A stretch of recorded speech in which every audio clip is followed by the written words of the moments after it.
शायद supreme court का एक अभी जजमेंट आया है SC ST रिजर्वेशन के ऊपर, शायद आप लोगों ने उस चीज पे ध्यान ना दिया हो, परंतु बहन जी ने प्रेस कॉन्फ्रेंस कर इस पे अपने विचार आप लोगों के बीच में रखे।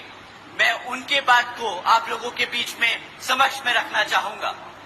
साथियों, सुप्रीम कोर्ट का जो जजमेंट अभी आया है, उसके तहत जो SC ST में जो जातियां हैं, उनको रिजर्वेशन देने का अधिकार जो आज तक पार्लियामेंट और राष्ट्रपति के पास हुआ करता था, वो आज उनसे छीनकर राज्य की सरकारों को देने का काम कर दिया गया।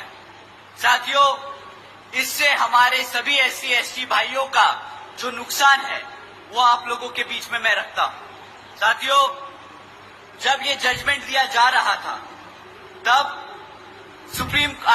माननीय सुप्रीम कोर्ट ने सभी राज्य की सरकारों से अपने वकीलों को कहा था कि भाई आप लोग अपने वकील हमारे सामने लाए और अपना प्रस्ताव रखें, अपनी मुद्दे रखने, अपनी बात रखें कि इस जजमेंट पे हम अपना डिसीजन ले, उससे पहले आप अपनी बात बताएं कि आपका क्या कहना है। साथियों, कांग्रेस के वकील वहां मौजूद थे, भाजपा के वकील मौजूद थे, और उस जजमेंट से पहले किसी भी एक पार्टी के वकील ने उस जजमेंट पे हमारे SC ST भाइयों का हित में एक भी शब्द नहीं बोला। साथियों, आखिर में माननीय सुप्रीम कोर्ट ने जजमेंट पास किया कि जो आरक्षण की सुविधा है SC ST भाइयों को, जिन जातियों को सुविधा है, वो अब सुविधा राज्य सरकार, वो जातियां राज्य सरकार तय करेगी। साथियों, अब इससे क्या होगा? जो राज्य में सरकार सत्ता में है, वो अपने मन मुताबिक SC में जो जातियां हैं, उनको रिजर्वेशन देगी, और अगर चाहेगी तो आपसे, उन जातियों से रिजर्वेशन छीनने का काम करेगी। साथियों, इससे ये जितनी भी सत्ता में रही सरकारें हैं, ये हमारे SC ST समाज के भाइयों में मनमुटाव व आपस में झगड़ा कराने का काम करेगी।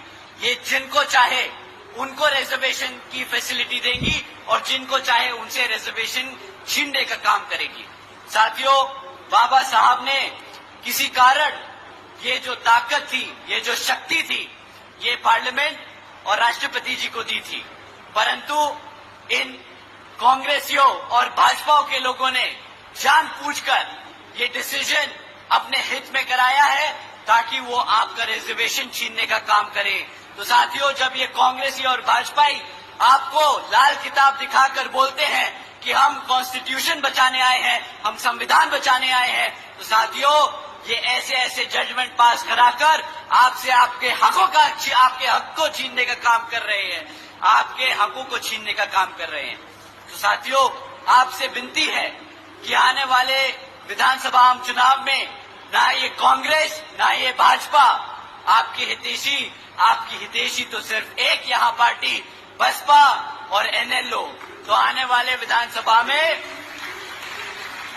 आप हमारे श्री अभय सिंह चौटाला जी को मुख्यमंत्री बनाकर इन सब को खदेड़ बहार कर यहाँ पर अपने हितों को सुरक्षित करने का काम करें।